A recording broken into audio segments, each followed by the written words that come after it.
Nih Pak, indahnya begini Pak. Maaf ya. Lihat istri itu ingat Allah. Lihat anak ingat Allah.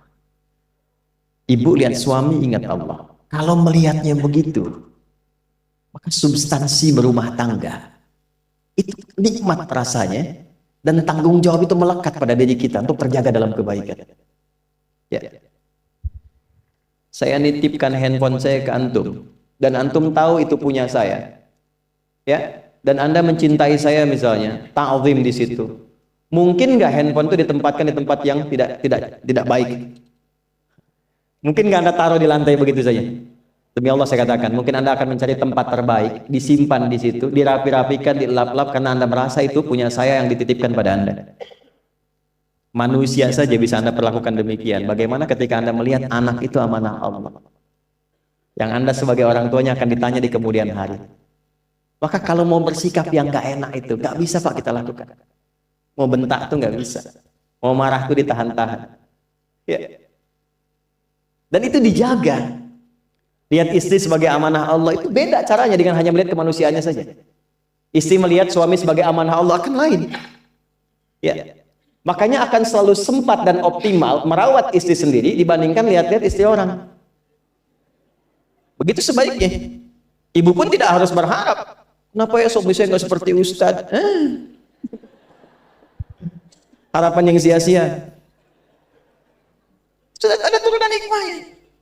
Nah itu ada latihannya. Latihannya apa? Alladzina yadhkurunallah, dzikir.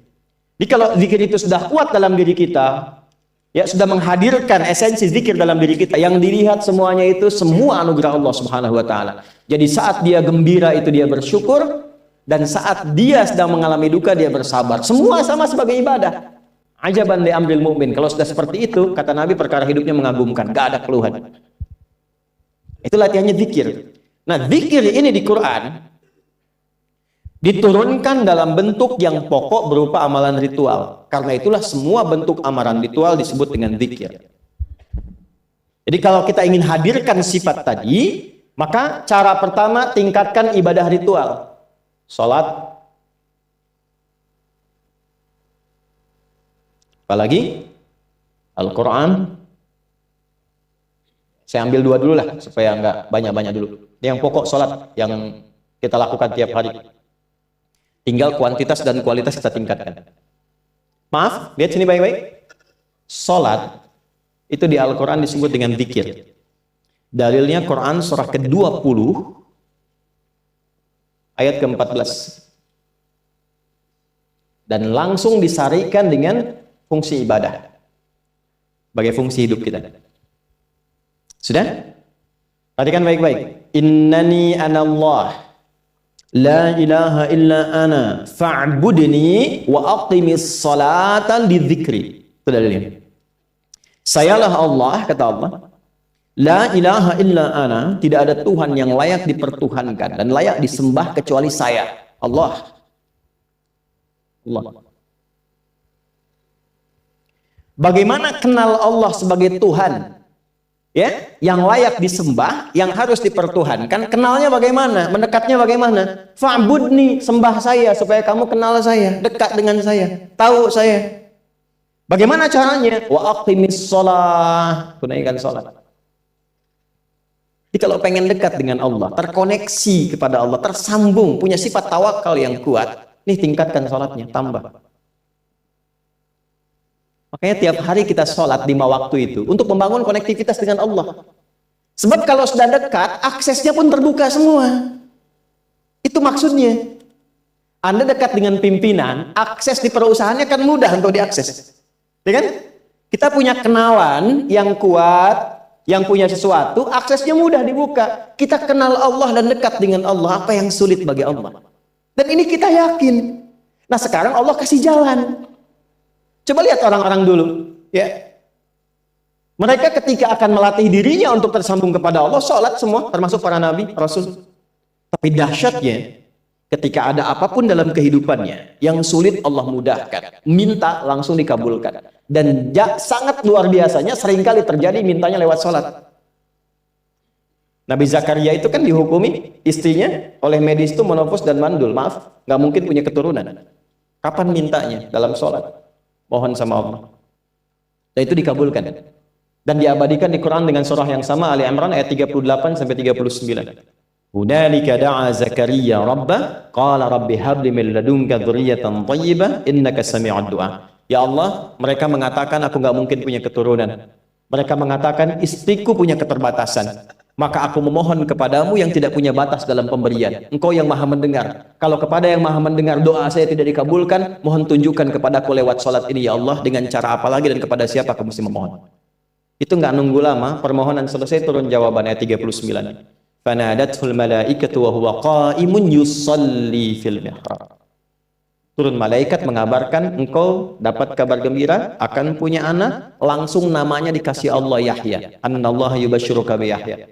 Artinya hidup yang mustahil menurut manusia, lahir dari rahim seorang perempuan, maaf, yang divonis monopause dan mandul, bayi yang hidup, kata Allah nggak ada yang mustahil, lahir dan terjadi itu. Yahya, John, lahirlah. Kapan terjadinya? Saat sholat. Karena itu saat dipanggil sholat, itu isinya tuh kan doa semua. Silakan ngecek, isinya doa semua. Dari mulai takbir, sujud sampai salam, isinya doa semua. Dan itu konektivitas kita dengan Allah, minta. Kapan itu bisa terkabul dengan cepat doanya? Kapan selesai urusan kita? Kalau koneksinya bagus. Makanya disebutnya zikir yang terhubung, yang nyambung. Semakin kenal, semakin dekat, semakin mudah. Kadang belum minta, sudah diberi. Ada yang orang belum berucap, Allah sudah berikan. Sehingga ketika menghadapi masalah yang sama, ringan. Bukan gak punya masalah. Akan dihadapi, diringankan oleh Allah. Masalah yang sama, ini sampai ribut, adu argumentasi.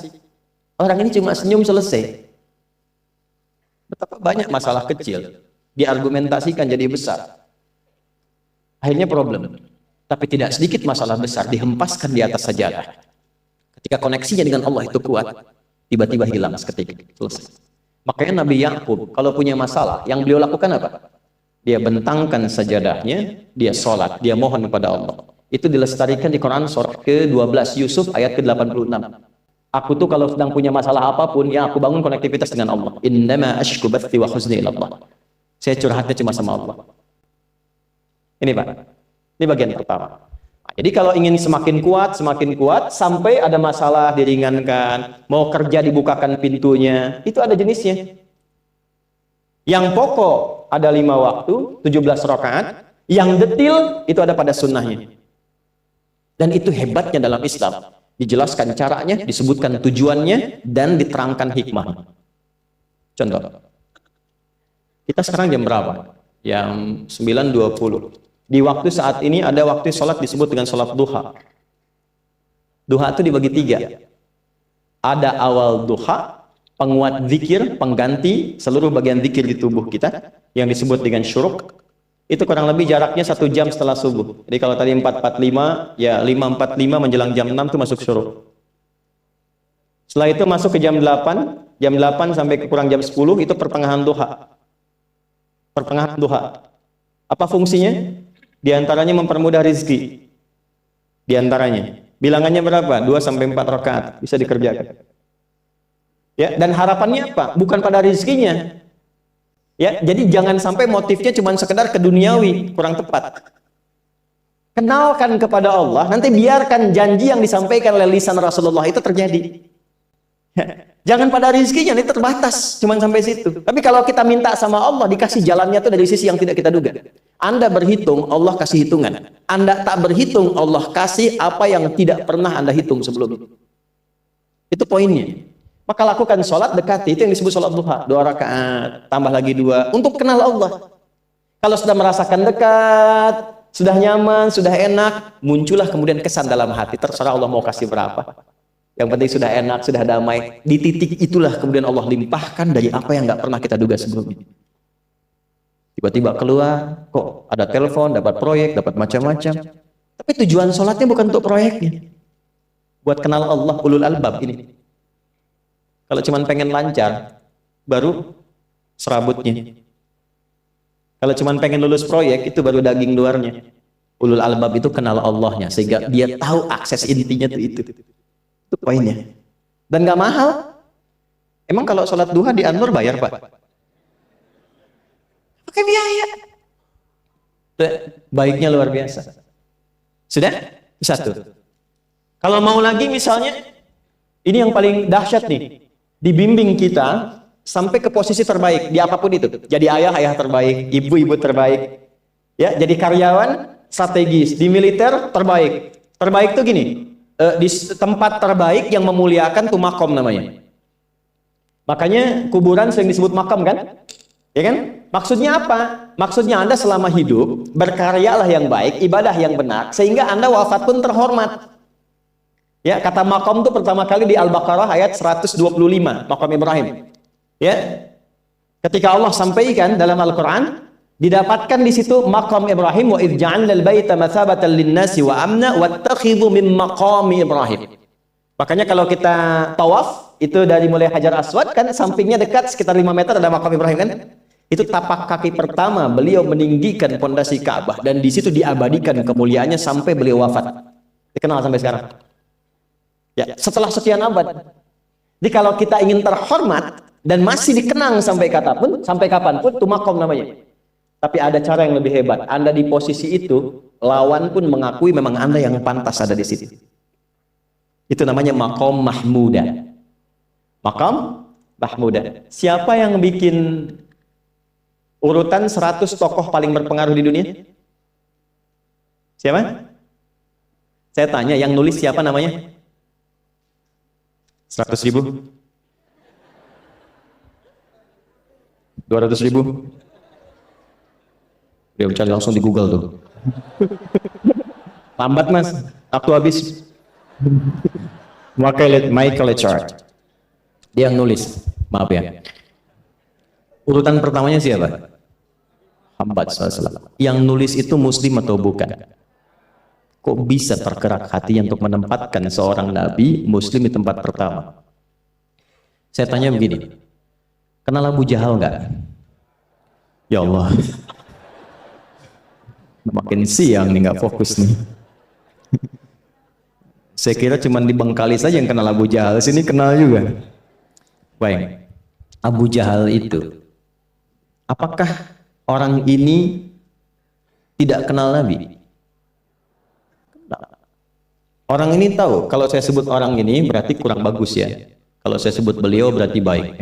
Abu Bakar saya sebut beliau, Abu Jahal orang ini. Maksudnya Abu Jahal. Apakah orang ini tidak tahu kalau Nabi itu mulia? Nabi unggul. Nabi hebat kan? Jadi mengakui sebetulnya Nabi unggul. Dan gulat dengan Nabi itu dalam olahraga kalah. Dia tahu Nabi itu kuat. Ya. Di dalam cinta juga tahu Nabi paling unggul. Abu Jahal melamar Sayyidah Khadijah ditolak, Nabi nggak lamar, Sayyidah Khadijah minta dilamarin. Ya. Dari sejak itulah dia nggak mau tahu semua yang dari Nabi, pokoknya semua harus jelek. Walaupun dia tahu itu baik. Nggak kenal, sampai nggak menanamkan pada dirinya nggak ingin kenal kebaikan Nabi. Nggak ingin kenal pada sesuatu, itu jahlun namanya. Jadi kalau ada mbahnya yang paling bodoh, yang nggak pengen tahu, itu Abu Jahal namanya. Maka sejak saat itu orang ini disebut dengan Abu Jahal. Tapi Abu Jahal pun itu meyakini kebenaran, kekuatan Nabi, cuman karena iri saja. Gitu. Tapi dia nggak bisa nolak. Menilai seseorang di tempat terbaik yang kita nggak bisa nolak dan mengakui memang dia orang yang terbaik, itu namanya maqam mahmuda. Tahukah Anda? Jalan untuk mencapai maqam mahmuda itu nggak akan mungkin kita dapatkan kecuali mendekati yang punya semua maqam, yaitu Allah Subhanahu wa Ta'ala. Dan jalannya lewat sholat. Itu lewat sholat. Tapi karena ini levelnya istimewa, tingkat tertinggi, ya prajurit pengen jadi komandan terhebat yang diakui, nggak ada orang nyoal. Di kepolisian pengen jadi pimpinan yang baik dan semua mengakui sehingga nggak ada yang nyoal. Di perusahaan pengen jadi pimpinan yang ideal, ya semua mengakui, nggak ada yang nolak. Itu maqam mahmudah. Jalannya apa? Ternyata nggak pakai uang, nggak pakai koneksi-koneksi yang tidak jelas. Koneksinya dibangun dengan Allah sehingga Allah melembutkan hati semua orang itu untuk menetapkan dia yang terbaik. Sholat. Karena levelnya tinggi, dinaikkan dari sekedar sholat fardu. Ditempatkan di waktu yang tidak biasa. Butuh pengorbanan, butuh perjuangan. Namanya tahajud. Turunlah Quran surah ke-17 ayat 79 sampai 81 itu. Quran surah ke-17 ayat 79 sampai 81. Ini poin. Wa minal laili fatahajjad bihi nafilatan laka asa ayyab'athaka rabbuka maqaman. Ini kan terjadi keanehan kan, ironinya. Anda pengen sukses, pengen tertinggi, Anda tahu Allah penentunya, Anda tahu Allah yang punya rizki, Allah punya kekuasaan, tapi Anda nggak mendekati Allah. Terus yang dipakai cara-cara salah, kenapa harus korupsi? Kenapa harus nyogok? Kalau SK-nya nggak Allah tetapkan, nggak akan turun juga. Dan sudah hukum, kalau ayah berbuat maksiat, itu anak istri pasti kena. Itu udah hukum. Makanya saya mohon deh, ya para ayah itu kalau mencari nafkah, cari yang benar. Kasihan anak Anda yang di SD, harus berhenti sekolah. Maaf, bukan anak Anda, maksudnya anak orang lah. Kenapa harus korupsi? Maka ketika ada tawaran sogokan yang nggak bagus, tuh yang dibayangkan tuh itu bukan cuma proyek jalan dapat uang banyak, tuh anak-anak tuh bahaya. Ke sekolah disebut anak koruptor, sedih. Istri nggak sanggup keluar belanja. Tuh pikirkan, itu sudah hukum. Sudah hukum. Anak juga begitu. Kalau mau berperilaku, ingat orang tua. Sebab ketika tidak baik, orang tua pasti kena. Anak di sekolah berantem, yang dipanggil siapa? Tuanya. Itu selalu terikat. Di rumah tangga itu selalu begitu. Karena nafas itu terikat. Semua saling mengikat. Babnya itu jelas. Nah, balik ke sini. Kalau ingin tingkat yang tertinggi, dekati pemiliknya Allah. Ini. Makanya tuh harus punya itu. Itu ringan kalau sudah punya itu tuh Allah. Saya punya Allah. Kita mau apa? Takut hidup. Nabi ditodong pakai pedang. Siapa yang menyelamatkan Muhammad sekarang? Ringan Nabi jawab, Allah. Jatuh pedang. Dibalik, kamu siapa yang menyelamatkan kamu? Bingung. Dan punya Allah itu luar biasa. Nah, ini yang harus tanamkan pada jiwa. Punya Allah sebagai Tuhan. Kalau sudah dekat, kenal, baik dengan itu, akses mudah semua. Dan yang paling indah itu apa? Menerima apa yang Allah tetapkan. Hari ini nggak dapat, alhamdulillah. Saya masih dikasih jalan. Alhamdulillah, besok belum dapat. Ada akumulasi, paham? Nah, itu nggak mungkin bisa dapat rasa itu. Salah satunya, ikhtiarnya apa? Nih, tahajud. Dan hebatnya, kenapa sholatnya disebut tahajud? Tidak disebut sholat hajat. Ada hajat, ada tahajud, beda. Hajatun, hajada, hajadun, ada tahajjada ya tahajjud, tahajud. Beda. Tahajud, di situ aja. Ini sengaja nggak saya hapus nih. Mana staf saya? Oh, foto nih ya. Saya hafal insya Allah. Tahajud. Asalnya dari kata hajada, gini, ha, jim, dal. Ditambah ta di depannya, lalu ada tasydid sebelum akhirnya. Ini akarnya 3 huruf, ha, jim, dal. Hajada itu asalnya bangun dari tidur malam. Tidur dulu, lalu bangun setelah itu. Itu hajada. Pelan-pelan. Paham sampai sini? Kita teruskan. Kalau kita ingin berusaha untuk bangun, mengoptimalkan diri untuk bangun, maka tambahkan tak di depannya. Berusaha untuk mendapatkan atau mencapai sesuatu. Kalau yang kita akan lakukan itu tidak mudah, nggak gampang bangunnya, sehingga butuh rencana, butuh persiapan, ya kan? Maka tambahkan tasydid sebelum huruf akhirnya. Dari kata syiddah, apa yang mau dikerjakan ini nggak mudah. Memang pengen bangun itu jam 3. Tapi kan nggak tiba-tiba ujuk-ujuk bangun jam 3, belum tentu. Ya kan? Kita harus rencanakan dulu supaya bisa bangun, saat bangun itu siap, bukan cuma bangun. Bangun jam 3, salatnya 4:30, ya kan jauh. Maka untuk bangun jam 3 itu butuh persiapan, nih syiddah. Maka rencanakan. Pasang alarm 3 kali. Misal yang ikhtiarnya jam 2, jam 2.15, jam 2.30. Alarm jam 2 untuk mematikan alarm yang kedua. Gitu kan? Yakin saya Anda kalau pasang alarm malam tuh nggak satu, yakin? bangun, ceklek, mati. Minimal ingat akan ada alarm berikutnya kan? Itu tak. Allah itu sudah tahu modus-modus kita itu. Karena alim maha mengetahui. Detailnya kan kita lakukan kan Allah sudah tahu. Alarm yang kedua membangun kesadaran paripurna. Peringatan kedua. Kalau pengen bangun, enggak tertidur. Maka ketika sampai pada alarm ketiga, sudah sadar kita. Oh. Papa Bu, alhamdulillah. Lebih baik telat daripada enggak sama sekali. Bangun. Nah, ini. Kalau kita tarik ke implementasi hidup, pengen level tertinggi itu butuh perjuangan.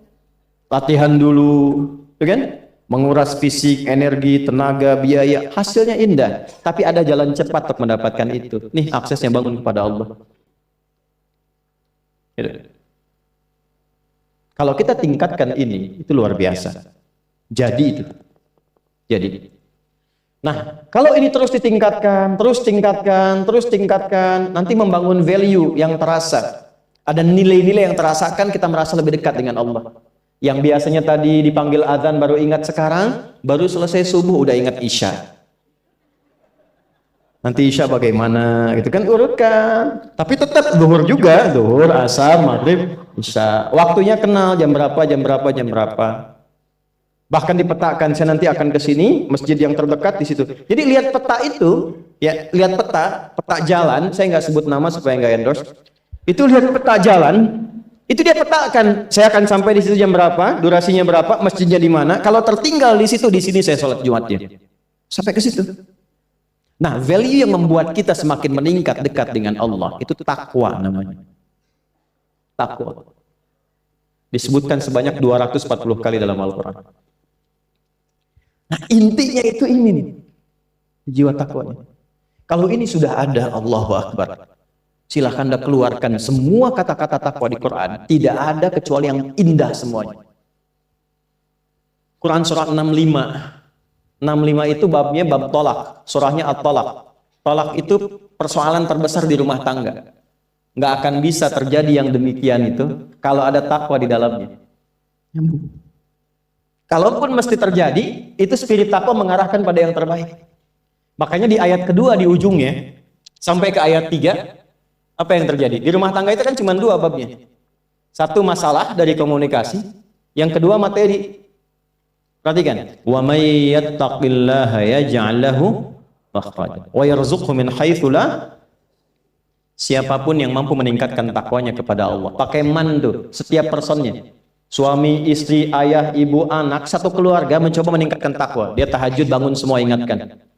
Bangun semua tahajud, salat duha, yuk ingatkan dimanapun. Apa yang terjadi ketika dilakukan? Apa jawab Allah? Yaj'al lahu makhraja. Enggak pakai alif lam, makhraja. Masalah apapun yang engkau alami. Suami berangkat ada masalah. Ada masalah umum yang semua orang mengalami itu. Tapi yang ini enggak. Kena macet, ada macet, dia mau berangkat, tiba-tiba diarahkan, jangan lewat situ Pak, macet, Bapak kesini aja. Ya. Pak ikut kami saja Pak, tiba-tiba patwal datang, ayo ikut. Ya, itu bisa terjadi. Wa yarzuqhu min haitsu la yahtasib, bahkan rezekinya pun itu datang dari sisi yang nggak diduga. Nggak nyangka ya, emang nggak sangka datangnya. Ya, habis sholat, tiba-tiba telepon masuk, belum selesai proyek ini ada permintaan itu. Beda istidraj dengan takwa itu lain. Kalau istidraj itu bertambah tapi lupa Allah. Hati-hati. Proyek nambah, sholat lupa. Hati-hati. Hati-hati ya. Pekerjaan menambah, omset nambah, tapi nggak pernah bisa ngaji. Nggak pernah mampu sholat. Hati-hati itu. Dan paling bahaya kalau itu nambah terus sehingga membuat lupa semua ibadah. Itu istidraj namanya. Istidraj. Ancamannya akhirat tuh, hati-hati. Segera ingat, segera ingat. Tapi kalau semakin nambah, semakin ingat Allah, itu anugerah. Karena Allah telah menilai hamba ini paham menjalani kehidupan, sehingga dia ngerti. Makanya Utsman, Abdurrahman bin Auf, setelah masuk Islam, hartanya makin nambah. Karena kenapa? Karena telah dinilai layak mengelola harta, paham cara mengelolanya. Dapat segini, alokasikan ke sini. Dapat segini, alokasikan ke sini. Pak, di mana logikanya? Ada 600 truk hasil usaha. Bapak punya 600 perusahaan. Satu perusahaannya itu bergerak di bidang misalnya logam mulia. Ya, ada emas, ada berlian, ada macam-macam dan sebagainya. Satu kali Anda berhasil mendapatkan kurang lebih 600 truk logam mulia di dalamnya. Mau datang kemudian ke tempat Anda di jalan.